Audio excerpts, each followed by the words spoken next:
अस्सलाम वालेकुम वरहमतुल्लाहि वबरकातुहू। आज हम बात करेंगे सही के हवाले से कि उम्रे की और हज की सही किस तरह से करनी है।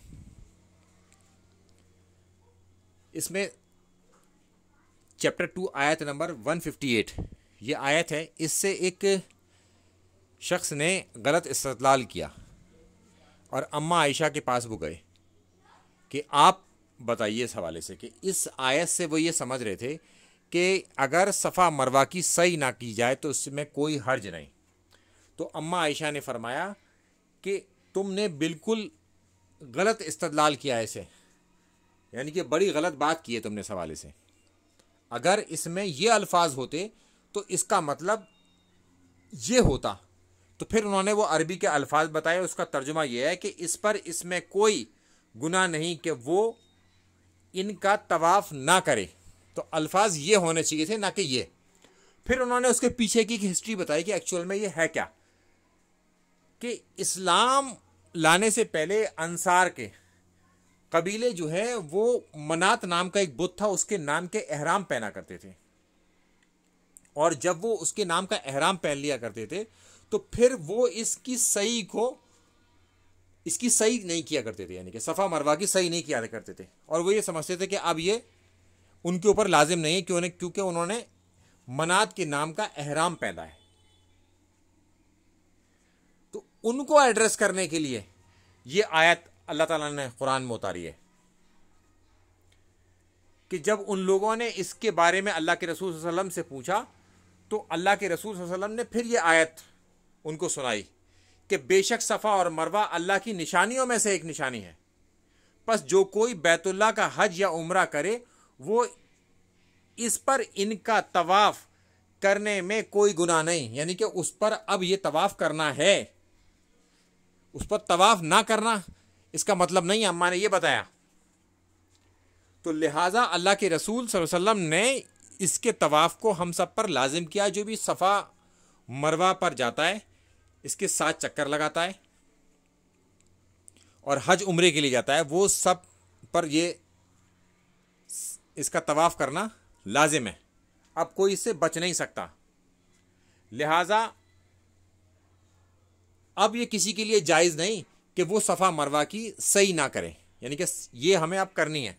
क्योंकि अल्लाह के रसूल सल्लल्लाहु अलैहि वसल्लम तवाफ़ पूरा करने के बाद 2 रकत पढ़ते, पानी पीते आब ज़मज़म खड़े होकर, और उसके बाद जो बचा पानी होता अपने सर पर भी डालते और फिर इस्तलाम करते। फिर हजर अस्वद की तरफ जाते, इस्लाम करते, बिस्मिल्लाह अल्लाहु अकबर कहते और फिर सफ़ा की तरफ आते। चूँकि कुरान में अल्लाह ताला ने सफ़ा को पहले लफ्ज़ लिया है, सफ़ा वल मरवा, तो सफ़ा से स्टार्ट किया जाएगा कुरान के तहत। तो सफ़ा पर आते अल्लाह के रसूल सल्लल्लाहु अलैहि वसल्लम और वहाँ उसकी पहाड़ी पर चढ़ जाते। यार आज आप वहाँ जाएंगे तो वो पहाड़ी वहाँ मौजूद नहीं है, मगर क्योंकि उस ज़माने की बात हो रही है तो उस ज़माने के एतबार से मैं ये बता रहा हूँ कि वो पहाड़ी पर चढ़ जाते और इतने ऊपर चढ़ जाते कि वहाँ से खाने काबा देखने लगता, और खाने काबा की तरफ रुख होकर अपना रुख कर कर दुआ पढ़ते, ला इलाहा इल्लल्लाहु वादहू ला शरीका लहू, और इसके आगे ये दुआ चलेगी। इसके बाद अल्लाह के रसूल सल्लल्लाहु अलैहि वसल्लम दुआएँ मांगते, और ये दुआ की कबूलियत की जगह है क्योंकि शारुल्लाह है, ये अल्लाह की निशानियों में से एक निशानी है सफ़ा और मरवा दोनों।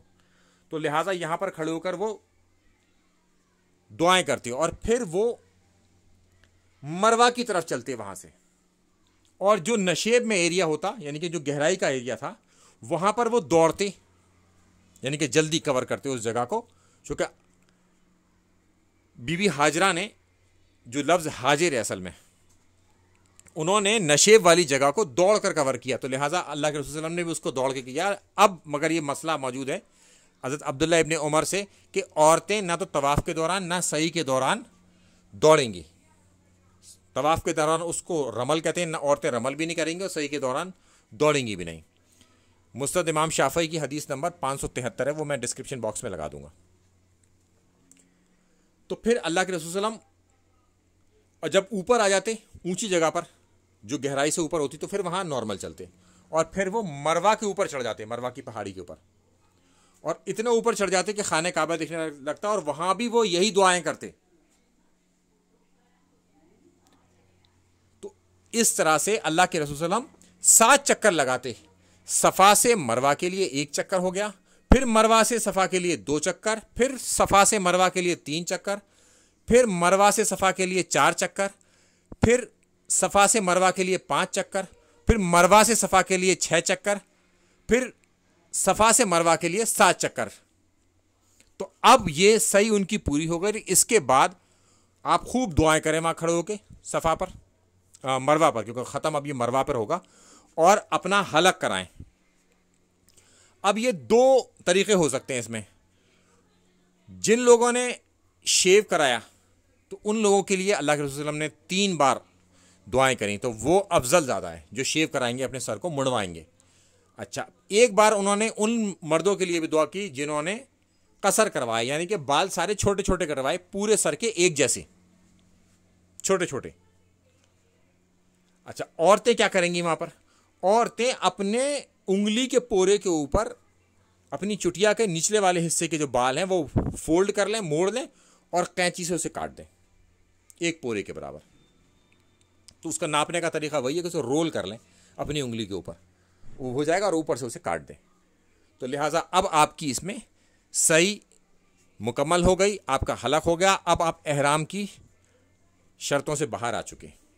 अब आप उसके बाद अपने कमरे पर चले जाएं, वहाँ जाकर आप नहाएं धोएं और अपने कपड़े पहने, आपका उम्रा मुकम्मल हो जाएगा यहाँ से। अस्सलाम वालेकुम व रहमतुल्लाहि व बरकातुहू।